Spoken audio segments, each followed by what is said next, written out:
गत किछि दिन तले मान्यवर द्वितीय अतिरिक्त जिला दौरा जज खोर्धा जड़े आसामी संजीत दास को फांसी दंडादेश आदेश देते। एठी एक आईनगत दिव आलोचना कले देखा जाए जदि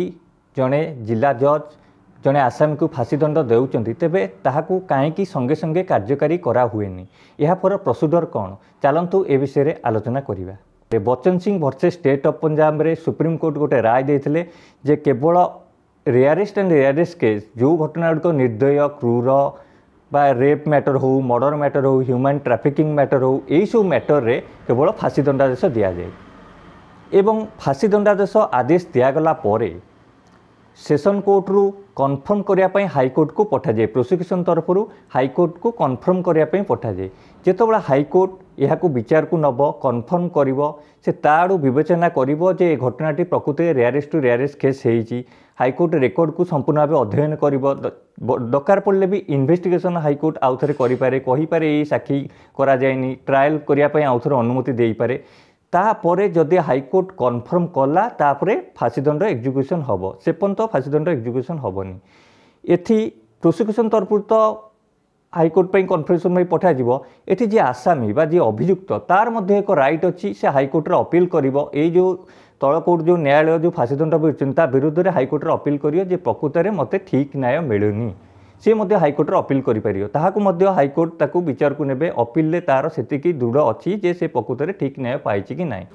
धरा जाऊ मान्यवर उच्च न्यायालय बा हाईकोर्ट जदि मैटर को कन्फर्म करदेला तापर आसाम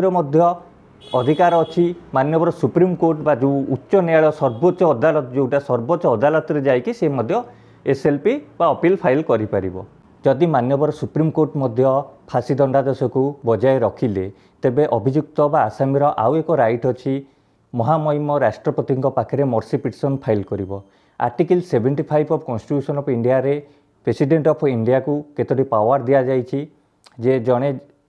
मृत्युदंडादेश पाई फांसी दंडादेश पाई तेबे ताकू रोक लगे पारे ताकू स्टॉप करें सांगे सांगे मर्सी पिटिशन राष्ट्रपति पाक फाइल कर राष्ट्रपति सांगे सांगे तो यह देखते आदेश दिखती मृत्युदंड पर रोक लगिला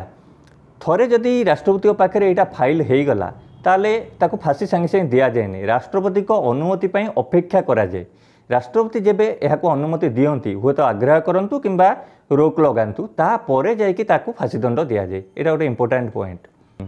तेणुक प्रेसिडेंट को किछिटा पावर से हुए तो फांसी दंडादेश को पार्डन करिपारंती किंबा ताको कम्यूट करिपारंती किंबा ताको रेमिशन करिपारंती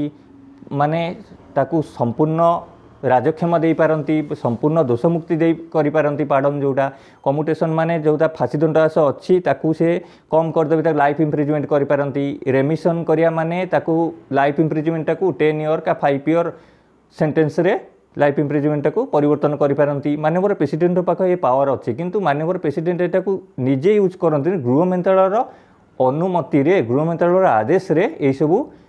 जो लॉर जो प्रोसीडरटा सिस्टमटा कार्यकारी करा जाए जदि माननीय राष्ट्रपति यह जो राजक्षमा दियंती फांसी दंड को बलवत्तर रखती तेबे तापरे कोर्ट गोटे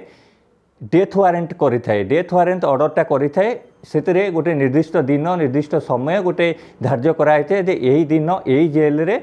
जेल मानुआल अनुजाई फांसी दंड आसाम को दिज्व प्रति राज्यर जेल मानुआल अलग अलग अच्छी से ही राज्यर जहाँ जेल मानुआल थी कौ जेल फांसी दिहब से सब स्थिर कर